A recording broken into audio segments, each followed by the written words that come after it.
दोस्तों एक बार फिर से आप सभी का बहुत बहुत स्वागत है। आज के इस वीडियो में जानेंगे मध्य प्रदेश विधानसभा चुनाव की सभी सीटों का ओपिनियन पोल। इस बार मध्य प्रदेश में किस पार्टी को कितनी सीटें मिल सकती हैं और कौन सी पार्टी मध्य प्रदेश में अपनी सरकार बना सकती है, इस वीडियो में ओपिनियन पोल के माध्यम से जानेंगे, तो इस वीडियो को अंत तक देखना। लेकिन उससे पहले आप अपना कीमती वक्त निकाल कर इस वीडियो को लाइक कर दें और रोजाना ऐसी ही ताजा फ्रेश ओपिनियन पोल जानने के लिए हमारे इस चैनल को अभी सब्सक्राइब कर लें। फिलहाल दोस्तों आपकी जानकारी के लिए बता दें कि मध्य प्रदेश में 230 विधानसभा की सीट और यहां पर किसी भी पार्टी को बहुमत पाने के लिए 116 सीटों की आवश्यकता होती है। यानी कि जिस भी पार्टी के पास 116 सीटें होंगी वही मध्य प्रदेश में अपनी सरकार बना सकती है। तो चलिए आज का वीडियो शुरू करते हैं। तो सबसे पहले बात कर लेते हैं अनूपपुर की 3 विधानसभा सीटों की। तो इन 3 सीटों में से बीजेपी को 1 सीट मिल सकती है और आईएनसी पार्टी के खाते में 2 सीटें जा सकती हैं। और गुना की 4 विधानसभा सीटों की बात करें तो इन 4 सीटों में से 1 सीट बीजेपी को मिल सकती है और 3 सीटें आईएनसी पार्टी के खाते में जा सकती हैं। और अगला जिला श्योपुर, यहाँ पर 2 विधानसभा की सीट और इन 2 सीटों में से 1 सीट बीजेपी को मिल सकती है और 1 सीट आईएनसी पार्टी के खाते में जा सकती है। और अगला जिला विदिशा, यहाँ पर कुल 5 विधानसभा की सीटें और इन 5 सीटों में से बीजेपी को 2 सीटें मिल सकती हैं और 3 सीटें आईएनसी पार्टी के खाते में जा सकती हैं। और टीकमगढ़ की 5 सीटों की बात करें तो इन 5 सीटों में से बीजेपी को 2 सीटें मिल सकती हैं और 3 सीटें आईएनसी पार्टी के खाते में जा सकती हैं। और अगला जिला सिंगरौली, यहाँ पर कुल 3 विधानसभा की सीटें और इन 3 सीटों में से 1 सीट बीजेपी को मिल सकती है और 1 सीट आईएनसी पार्टी को मिल सकती है और 1 सीट अन्य के खाते में जा सकती है।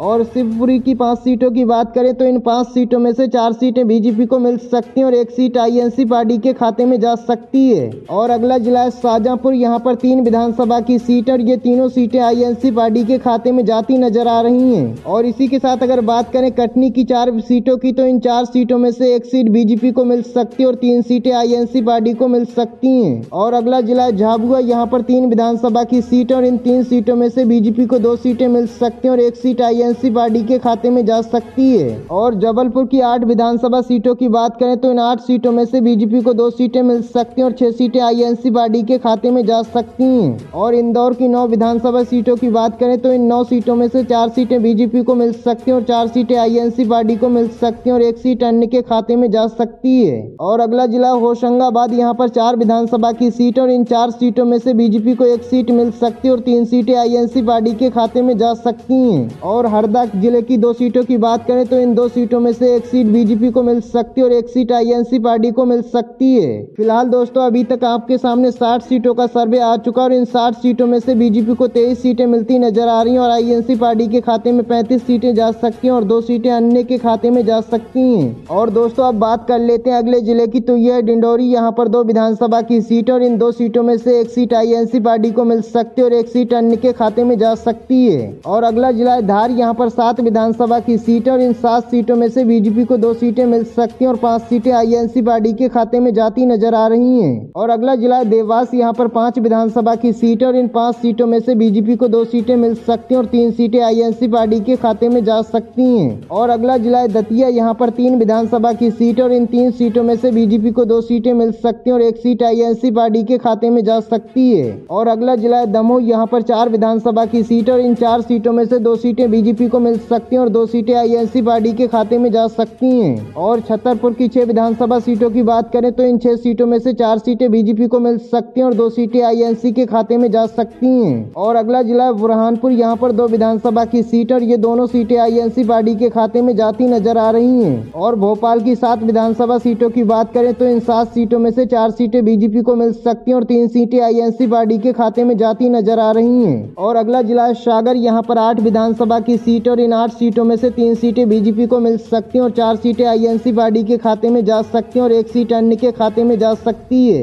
और अगला जिला रतलाम, यहाँ पर 5 विधानसभा की सीट और इन 5 सीटों में से 3 सीटें बीजेपी को मिल सकती हैं और 2 सीटें आईएनसी के खाते में जा सकती हैं। और दोस्तों राजगढ़ की 5 सीटों की बात करें तो इन 5 सीटों में से 1 सीट बीजेपी को मिल सकती है और 4 सीटें आईएनसी पार्टी के खाते में जाती नजर आ रही हैं। और अगर बात की जाए पन्ना जिले की 3 सीटों की तो इन 3 सीटों में से बीजेपी को 1 सीट मिल सकती है और 2 सीटें आईएनसी के खाते में जाती नजर आ रही हैं। और अगला जिला नीमच, यहाँ पर 3 विधानसभा की सीट और इन 3 सीटों में से बीजेपी को 0 सीट मिलती नजर आ रही है और 2 सीटें आईएनसी पार्टी को मिल सकती हैं और 1 सीट अन्य के खाते में जा सकती है। और अगर बात करें नरसिंहपुर की 4 सीटों की तो इन 4 सीटों में से 2 सीटें सीटें बीजेपी को मिल सकती हैं और 2 सीटें आईएनसी पार्टी के खाते में जा सकती हैं। और अगला जिला है मंदसौर, यहाँ पर 4 विधानसभा की सीट और इन 4 सीटों में से 2 सीटें बीजेपी को मिल सकती हैं और 2 सीटें आईएनसी पार्टी के खाते में जा सकती हैं। और अगला जिला है बैतूल, यहाँ पर 5 विधानसभा की सीट और इन 5 सीटों में से 2 सीटें बीजेपी को मिल सकती हैं और 2 सीटें आईएनसी पार्टी को मिल सकती हैं और 1 सीट अन्य पार्टी के खाते में जा सकती है। और अगला जिला है बड़वानी, यहाँ पर 4 विधानसभा की सीट और इन 4 सीटों में से 2 सीटें बीजेपी को मिल सकती हैं और 2 सीटें आईएनसी पार्टी के खाते में जा सकती हैं। और अगर बात करें अशोकनगर की 3 विधानसभा सीटों की, तो इन 3 सीटों में से 1 सीट बीजेपी को मिल सकती है और 2 सीटें आईएनसी पार्टी के खाते में जा सकती हैं। और अगला जिला अलीराजपुर, यहाँ पर 2 विधानसभा की सीट और ये दोनों सीटें आईएनसी पार्टी के खाते में जा सकती हैं। और अगला जिला आगर मालवा, यहाँ पर 2 विधानसभा की सीट और इन 2 सीटों में से 1 सीट बीजेपी को मिल सकती है और 1 सीट आईएनसी पार्टी के खाते में जा सकती है। और अगर बात करें मुरैना की 6 सीटों की, तो इन 6 सीटों में से 2 सीटें बीजेपी को मिल सकती हैं और 4 सीटें आईएनसी पार्टी के खाते में जा सकती हैं। और अगला जिला भिंड, यहाँ पर 5 विधानसभा की सीट और इन 5 सीटों में से बीजेपी को 2 सीटें मिल सकती हैं और 3 सीटें आईएनसी पार्टी के खाते में जा सकती हैं। और अगर बात करें उमरिया की 2 विधानसभा सीटों की, तो इन 2 सीटों में से 1 सीट बीजेपी को मिल सकती है और 1 सीट आईएनसी पार्टी के खाते में जा सकती है। और उज्जैन की 7 विधानसभा सीटों की बात करें, तो इन 7 सीटों में से 4 सीटें बीजेपी को मिल सकती हैं और 3 सीटें आईएनसी पार्टी के खाते में जा सकती हैं। और अगला जिला ग्वालियर, यहाँ पर 6 विधानसभा की सीट और इन 6 सीटों में से 4 सीटें बीजेपी को मिल सकती हैं और 2 सीटें आईएनसी पार्टी के खाते में जा सकती हैं। और अगला जिला सीधी, यहाँ पर 4 विधानसभा की सीट और इन 4 सीटों में से 1 सीट बीजेपी को मिल सकती है और 3 सीटें आईएनसी पार्टी के खाते में जा सकती हैं। और अगला जिला खरगोन, यहाँ पर 6 विधानसभा की सीट और इन 6 सीटों में से बीजेपी को 2 सीटें मिल सकती हैं और 3 सीटें आईएनसी पार्टी को मिल सकती है और 1 सीट अन्य पार्टी के खाते में जा सकती है। और अगला जिला शहडोल, यहाँ पर 3 विधानसभा की सीट और इन 3 सीटों में से 1 सीट बीजेपी को मिल सकती है और 2 सीटें आईएनसी पार्टी के खाते में जा सकती हैं। और अगला जिला सतना, यहाँ पर 7 विधानसभा की सीट और इन 7 सीटों में से 2 सीटें बीजेपी को मिल सकती